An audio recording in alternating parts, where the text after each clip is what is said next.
everybody. How you doing today? All right, we're going to get started. Welcome to Voices, a library lecture series. We would like to begin with an acknowledgement that we are gathered on the sacred homelands of the Mohicaniac or Mohican people who are the stewards of this land. Can you hear me okay? Okay, great. Today, the community resides in Wisconsin and is known as the Stockbridge-Munsee Mohican Nation. We pay honor and respect to their ancestors, past and present. Voices presents speakers on timely and enduring issues each semester to broaden and enrich the scope of studies at Hudson Valley Community College. Please fill out the survey that is being distributed. These help to inform our future programming.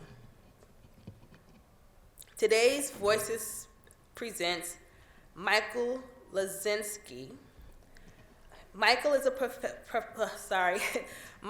professor of practice in the Informatics Program in the College of Emergency Preparedness, Homeland Security and Cybersecurity at the University at Albany. Mr. Leczinsky has an interdisciplinary background that includes degrees and certificates in the arts, education, and technology.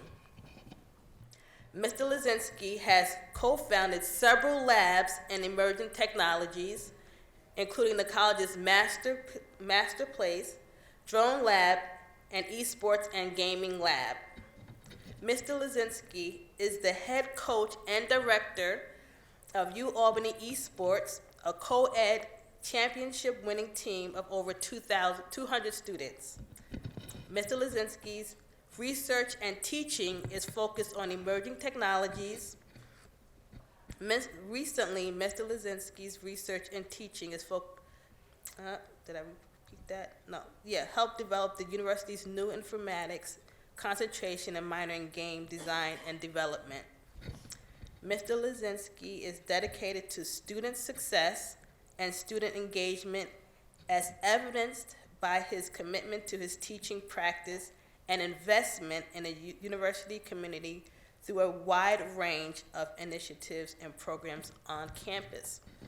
So now I'd like to welcome Mr. Leczinsky to this podium. Thank you so much. No worries, no problem. Okay, good afternoon. It's really a pleasure and an honor to be here. I'd like to thank Keisha Sawyers and the entire Voices team, as well as the libraries here at HVCC. My name is Michael Leczinsky, and today we'll be speaking about my work in emerging technologies and focusing on Makerspaces. I could really talk all day about this stuff. We won't talk all day about it, but I'm very excited, very passionate. I kind of understood later in life that all of the interesting interdisciplinary projects that I had been involved with and all the interests that I had over the years all kind of added up to be something really, I think, relevant in some ways and once again, interesting and engaging. And so I'll share a little bit about that today.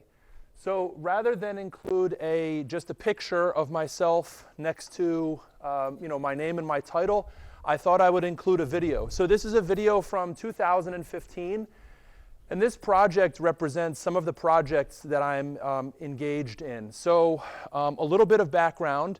I guess you could call it kind of a three-dimensional selfie. That's me. So what I did was I took an Xbox Kinect, the thing you put on your TV and you can sort of interact with the TV just by moving. I took an Xbox Kinect and I looked at some kind of interesting software that allowed me to use it as a scanner. So it could measure depth. So I was very interested in 3D printing, gaming, emerging technologies in general. So I said, well, this is kind of a cool project. And so I was the artist in residence at the Tech Valley Center of Gravity, which is a makerspace in Troy, and the Arts Center of the Capital District, once again, the blending of arts and technology. And I said, wouldn't it be cool if I could take this Xbox Kinect and set it up and scan people?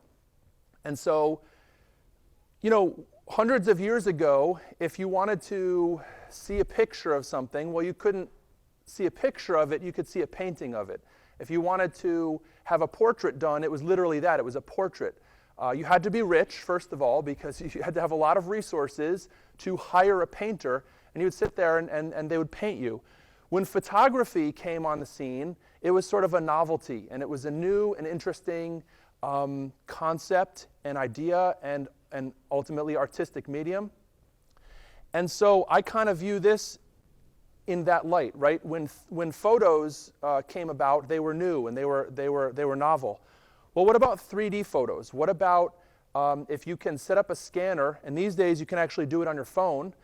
If you can set up a scanner and scan a portrait of your family member or your friend or your loved one, and then you can actually take it and print it out, or you can have it in three-dimensional space. That's really interesting to me. This isn't necessarily a commonplace thing. Will it be commonplace in the future? I'm not quite sure. But there's a lot of interesting things that I learned in this process. And this was just a project that I took on because I was kind of intrigued and I was kind of interested. And in the process, I bought some 3D printers. I built some 3D printers. I learned a lot about 3D printing. I learned a lot about three-dimensional scanning and working with interesting sensors. And I had a lot of fun. I learned a lot in the process.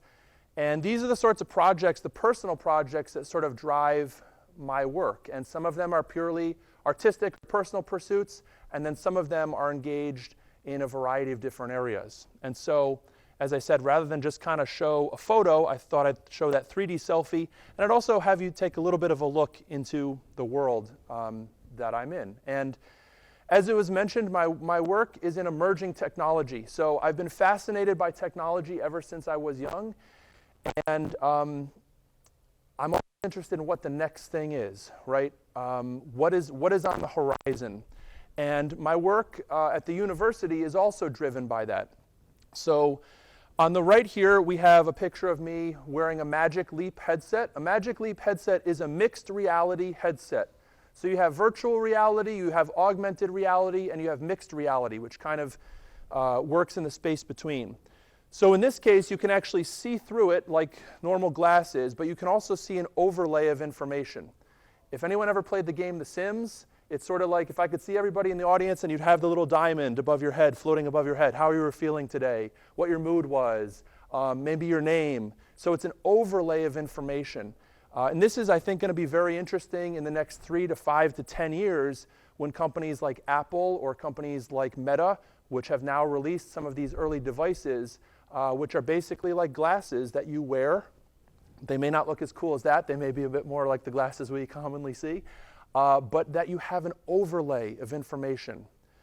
And the Magic Leap also uses something called spatial computing. So if you've seen the movie, I think it's Minority Report, where someone is interacting with streams of information and they're pulling all sorts of data information into their frame of view.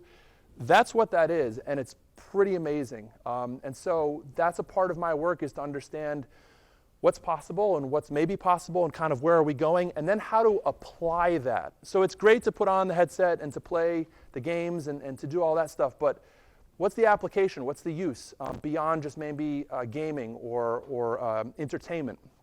And then on the left is a picture, a thermal selfie, if you will. I guess there's more selfies than I thought I would have for the presentation today. A thermal image of me seen through a thermal camera on a DJI drone. So thermal cameras can be helpful, for example, in a search and rescue scenario. Maybe a hiker is lost in the woods and they can't be seen, they can't be found. You can put a drone up in the sky with a thermal camera where you can see essentially a footprint or an image of a heat signal. So this could be animals, but it could also be people. And so the idea of working with drones is something that I do on a daily basis as well. On the left is the drone lab that I oversee at the University at Albany. It's a converted gymnasium, and we've got netting around the whole space for safety. And the benefit is that it's a climate-controlled, safe space to fly. We're not impacted by the weather. The weather in upstate New York here, if you know anything about the batteries and the technology, you know that the cold weather will greatly decrease the capabilities of a battery, the flight time. We're not, impacted by wind or rain or by snow or by birds or by planes. We have a space set up that we can work with drones, and we can also work with ground-based robots. We can also simulate different environments. This is one of our environments where we can simulate darkness. We've created these obstacles to fly through. And so it's very beneficial to have that. And then you also think about, so my work, I think, is a bunch of overlapping areas or adjacent areas. In this case, we're leveraging 3D printing technology to print a drone from scratch, and then get all of the open source hardware, all the different components, solder all of the components together. And the benefit is, one, that you can make a drone from scratch, which is pretty cool, but two, that you can use it for research and development. You can use it for prototyping. You can use it, 3D printing these technologies, to create ultimately anything. I think that's sort of the talk and the idea behind the presentation today, is that you can make anything. It's pretty exciting and it's pretty cool, and it's possible. And that's what one of my students did, Ian Jaffe. And so Ian worked in 3D printing on this project as an undergraduate, and when he graduated from the university, he was ultimately hired by a 3D printing company. So his first job out of school was to work in 3D printing. The other thing about working in the labs is we're very much about hands-on or experiential learning. So that's the idea that we don't want you to just read about drones, we actually want you to fly them. We don't want you to read about building something, we actually want you to build it. And so when you also have a drone, drones in our lab, especially in our lab, we all crash. It's a part of getting the hang of things. But when you build something from scratch, you also know how to repair it. So that's a great benefit as well. And then also in the idea of emerging technologies, esports globally is $1 billion industry. It sells out stadiums like Madison Square Garden and the Olympic Stadium in China, in LA. It sells out stadiums worldwide. And in 2019, I said, we need to have collegiate esports here at UAlbany. I started the university's team, and very quickly we grew to over 200 students. We're one of the largest teams in the country. We play schools from coast to coast every single night of the week, and we play over 800 games a year, which is a pretty amazing number of official matches that we play. We play over a dozen games, League of Legends, Overwatch. This is actually our Fortnite. This is the night we won our first national championship in Fortnite. And it's a lot of fun. And it has so many benefits of traditional athletics and sports: teamwork, communication, problem solving, practice, high-level performance. On top of that, it also layers the idea of networking. So if anybody's interested in networking, or if you play games, you know that the latency and the speed of your connection and the ping, right? All of these things impact your performance. There's a cybersecurity element.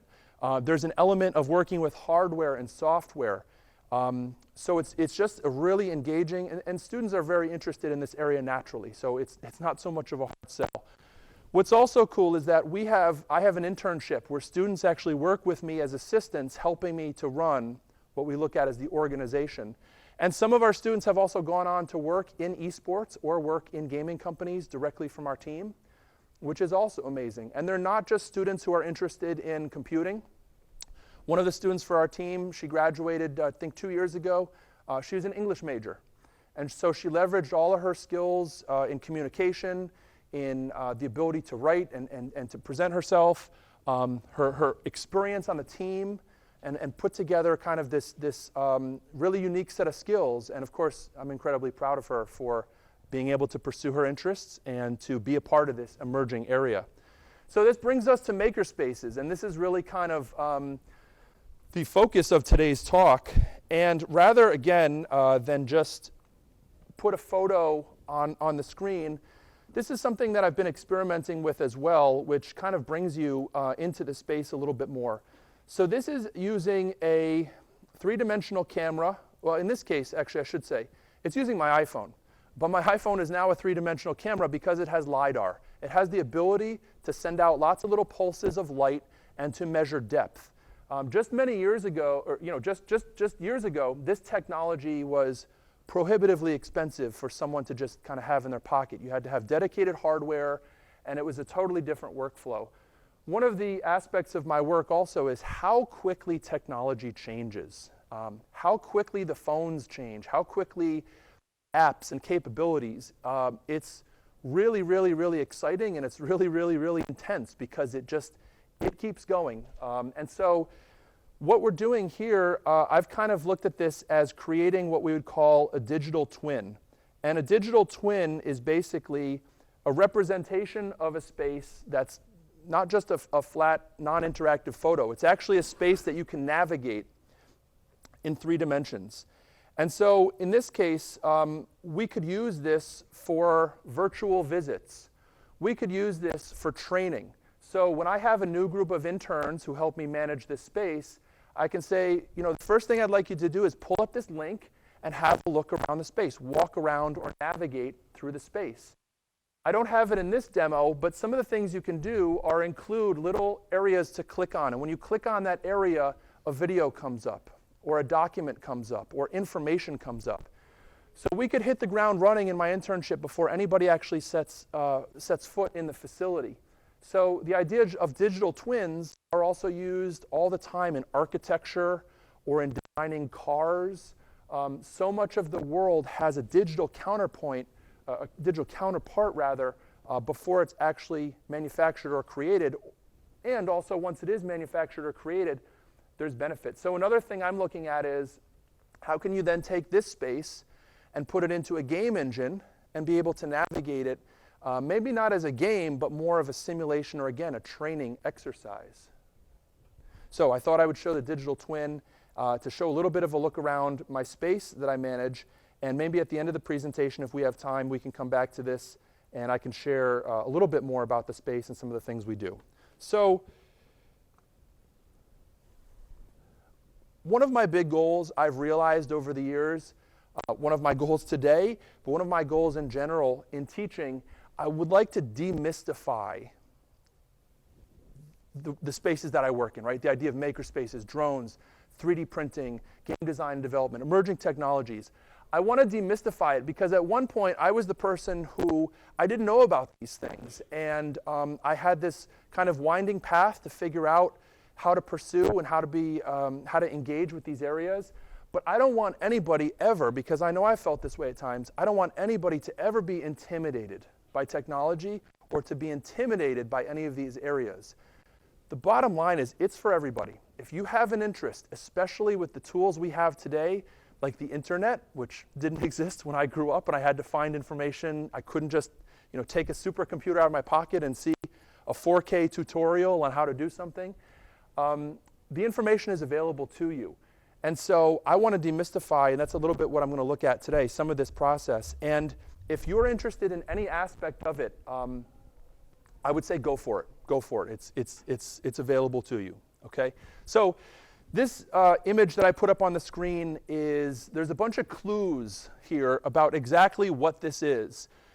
I'll kind of shortcut it a little bit. It's basically an invitation to come out to a user group, to come out to a meeting, a gathering. And so it's for people who are interested maybe in building their own computer.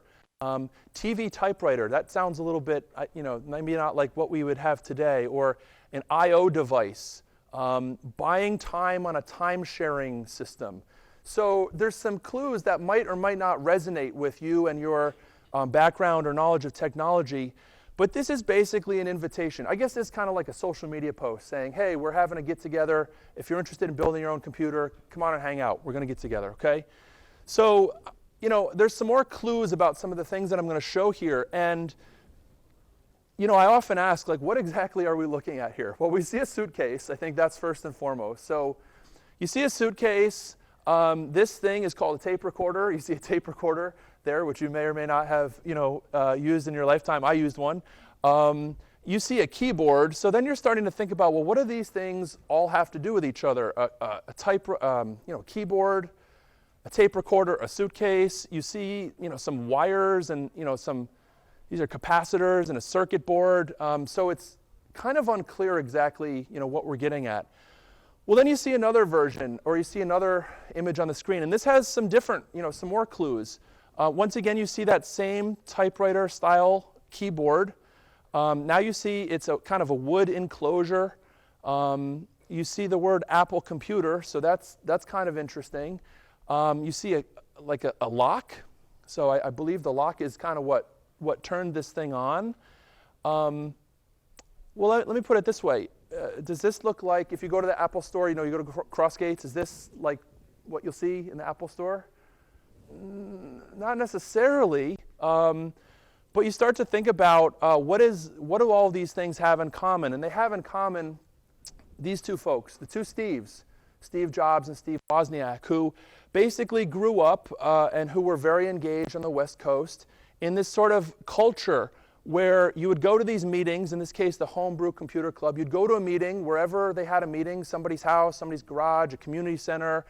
You get together, you order some pizza, you'd hang out, and you'd talk about computers, you'd talk about technology, you would share, you would just kind of engage around that area. And out of that came people putting together prototypes, people putting together projects, people hacking together or kind of putting together different things they were interested in.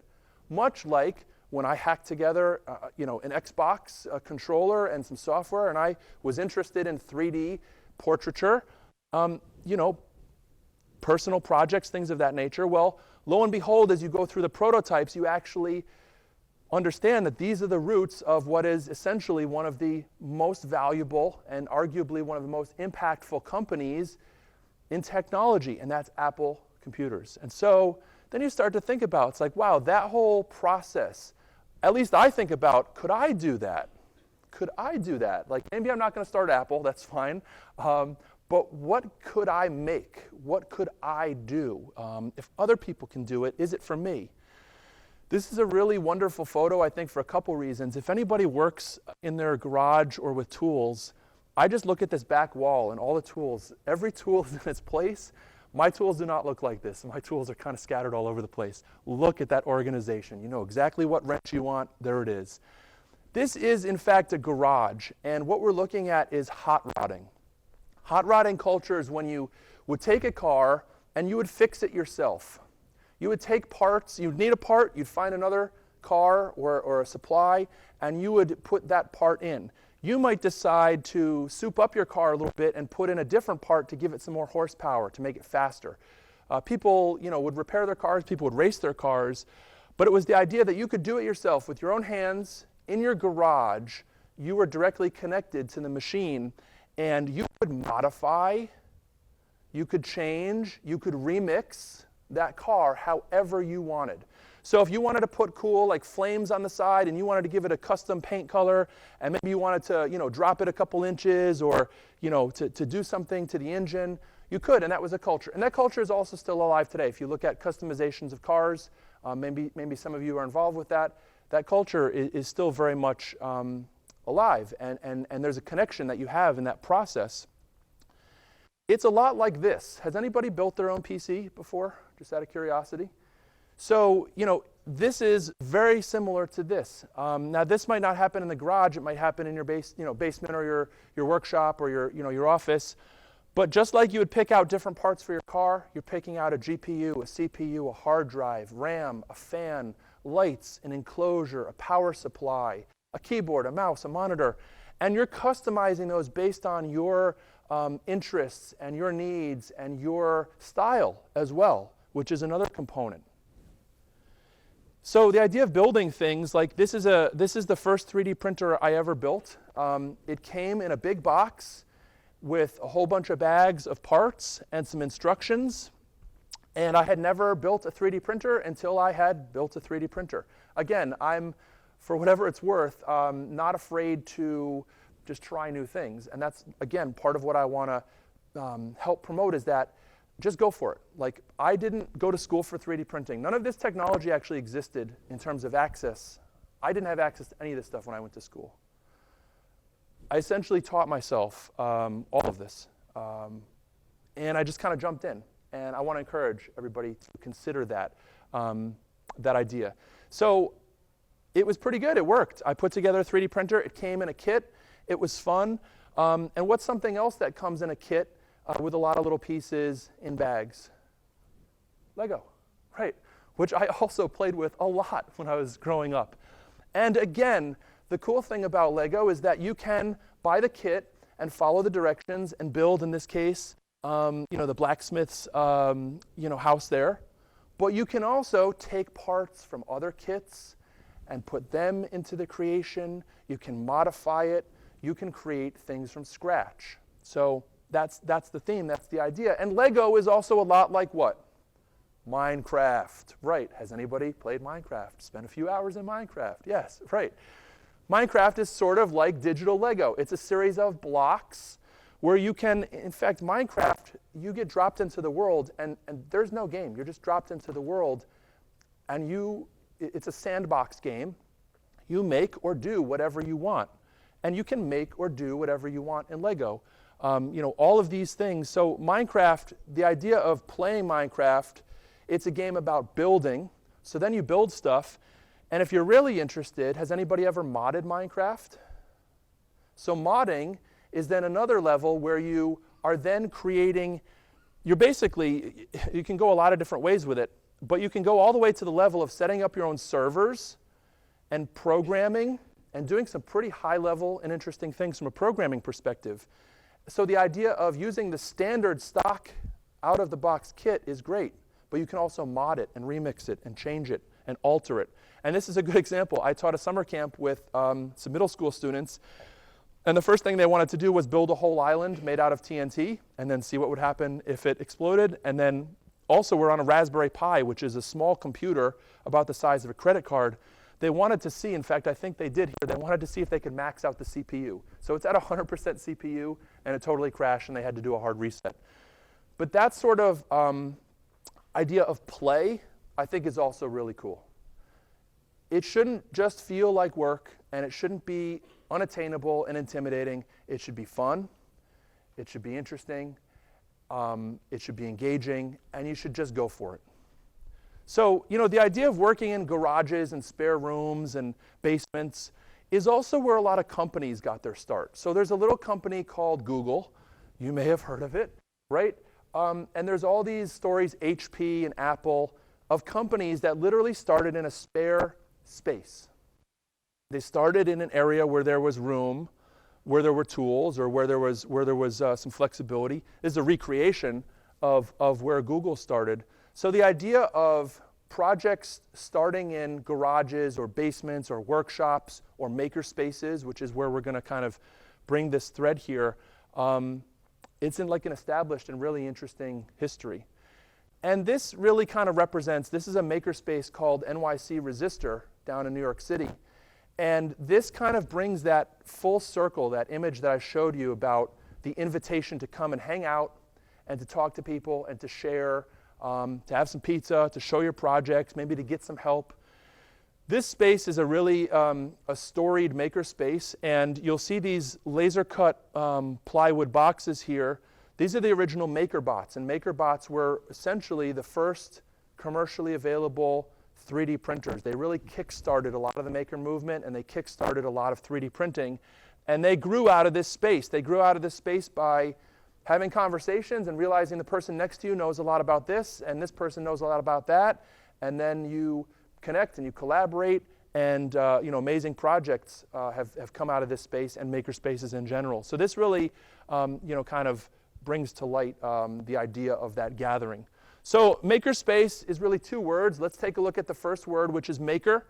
Makers are designers, artists, inventors, programmers, developers, technologists, gamers. That's just a limited perspective. But I also want to make sure that it's important to consider makers are not just computers. Makers are not just high-tech. Makers are high-tech, low-tech, and no-tech. Making is really a mindset, which I allude to on my next slide. But if you're a gardener, a landscaper, a carpenter, a quilter, a baker, woodworker, blacksmith, glassblower, sculptor, paper crafter, jewelry maker, you are a maker. You are a maker on the same level of someone doing something in 3D printing. It's just a different style or different perspective. But you are a maker, and the roots of the modern day makerspace really come out of this world of traditional crafting and making and fabrication. I've really learned a lot recently about woodworking. I've started to sew. I've started to work with leather. Traditional handcrafts, which I didn't have a lot of experience with. Of course, I work in high technology, but I've really enjoyed working in some of those fields. And it's also given me new skills and new perspectives and really informed some of my work, which is, I think, just amazing. Makers are curious. If you ever, as a kid or as an adult, if you ever took something apart, might not have been able to put it back together, but if you like taking things apart and seeing like what's inside of this thing, well, you're a maker. Innovation, passion. If you're interested in how things work, you're just curious about things. You like solving problems. Maybe you're an entrepreneur and you'd like to start your own company someday. If you're creative, you view things from different perspectives, diverse perspectives. Maybe you want to make the world a better place. You're not satisfied by how something currently is. Or if you've ever said to yourself, I can do that, I can do that, I can do that, then you're absolutely a maker. Making is a mindset. Making is interdisciplinary. As far as I'm concerned, the more varied perspectives, the more interesting the opportunity. I view it as kind of the Venn diagram of all these different areas coming together. And PowerPoint would only let me create this many circles for a Venn diagram, but I think making is this times 100. I think the more places you come from and the more skills and the more areas, the more voices, more folks engaged, all of the experiences I've had in some way or another have, put me where I am. This is kind of how I view making and being a maker and working in makerspaces. So everybody here is a maker. That's my statement, that's my feeling. And ultimately, you don't need permission. You don't need my permission, you don't need anybody's permission. If you're interested in something and you want to go pursue it and you want to engage in that area, that's what it's all about. It's not there's no gatekeeping as far as I'd like to consider in making. What is okay, so we look at the second word now, space, makerspace. Well, a makerspace is often, there's digital and physical.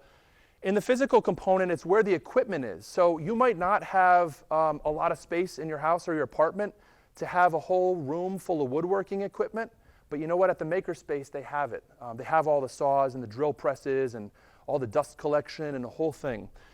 It's about access and it's about sharing. So you're sharing equipment that it maybe is too expensive or is too big or you might not have access to, but you're also sharing knowledge. So you're sitting down at a bench working on something. If somebody's having a problem, they don't understand how a tool works or they might have a challenge, well then part of being in a makerspace is really to engage with them, is to collaborate and to connect. It's an aspect of community. There's a social aspect. Of course, you can go to learn, you can take a class, you can also go to teach. And it really can accelerate what you're working on just by the virtue of the access to the tools and to the people and to the knowledge. And it really can empower and democratize. Before makerspaces and some of this equipment were as widely available, you had to either have a lot of resources or work at a big company or have some sort of access, and not everybody has that. You can today join a makerspace for maybe $40 a month, and you can go in every day and work on equipment that is not something that you might have naturally, and that's really exciting. So it's kind of like a gym membership. You pay a monthly fee. Most makerspaces, schools and universities often have them built in.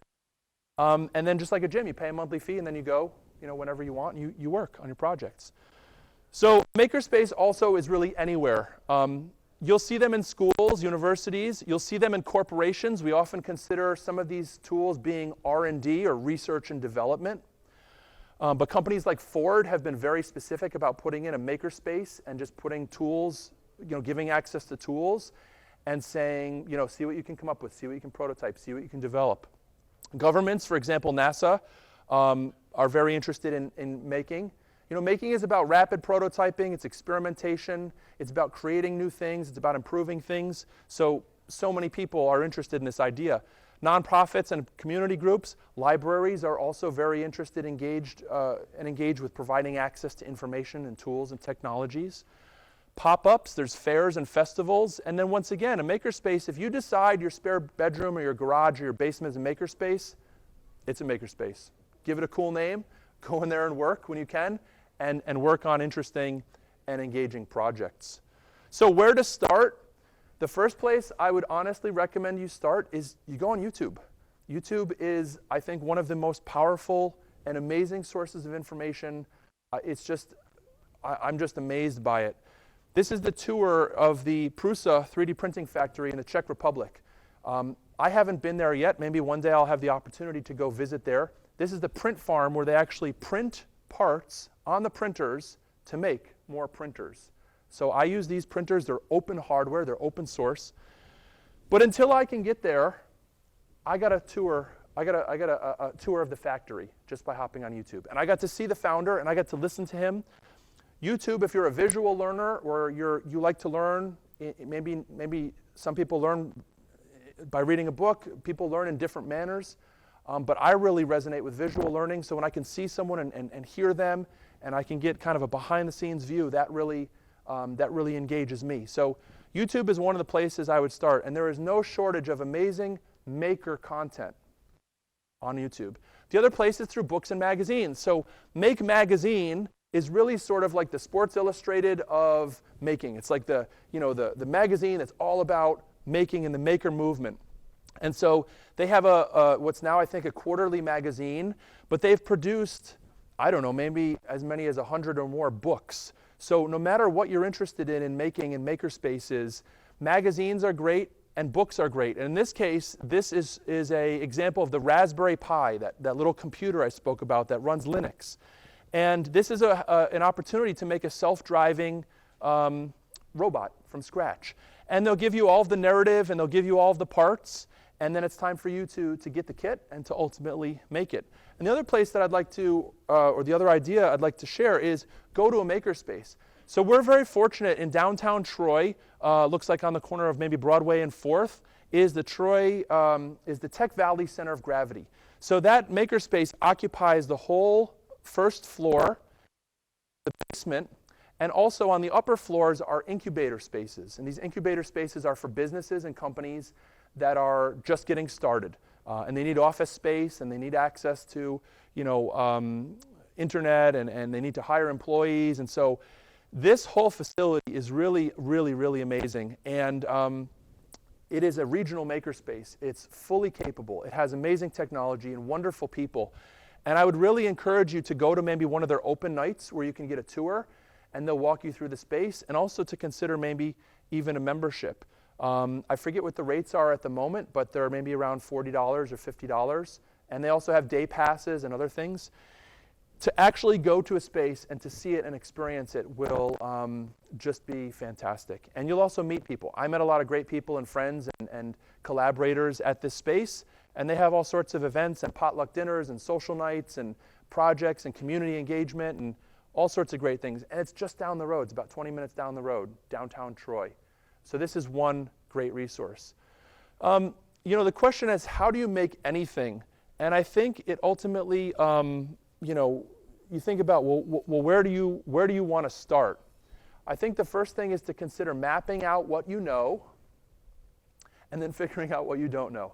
And thinking about it kind of in deconstructing the different elements, the different aspects of whether it's hardware or software or physical things like working with wood or working with plastic. What are the components in the case of drones of the aerodynamics or the physics or the chemical properties of the batteries? There's so many different ways to look at a challenge, but I think mapping out what you don't know and identifying the gaps and then working on a plan to figure out those gaps will ultimately move you a little bit more down the field. I know we've got a few more minutes, so I'll just finish up here, one or two slides, and then maybe have an opportunity for a few questions. Common equipment in the makerspace. And by the way, if you seek out these resources, and I think this recording will be archived, if you seek out some of those resources, I could give a talk on any one of these areas.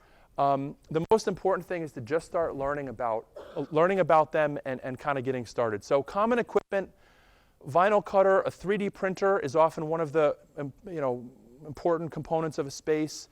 Laser cutter, electronics, robotics, CNC machine. The kit is really the best place I would start. So if you go on Amazon and you type in robotics kit, self-driving car kit, you type in something to do with technology and kit, you'll find, again, just like the printer I had, a box with a bunch of parts in a bag. And some of those are as low as $20. And they don't require soldering, they don't require experience, they don't require advanced capabilities or experience. it's kind of like Lego. You just put it together. And so kits are a great place to start. Working with hand tools, art supplies, power tools. Special equipment is sort of the next level.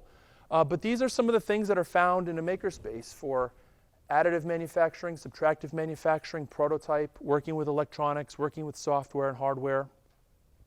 I'll end with this. So in Schenectady, which is also quite close to where we are, I think maybe about a half hour from where we are, Thomas Edison, General Electric, had I believe the world headquarters for some time. And the actual desk that Thomas Edison, the person who they say lit America or lit the world, essentially was a big, helped invent the light bulb, essentially. This is his desk where he worked every day and where he invented. And I was over there for not a makerspace event, but it was a software developers get-together with pizza and talks and hanging out and everything. And I was really moved by this desk, Thomas Edison, who made such a profound impact on our society and world.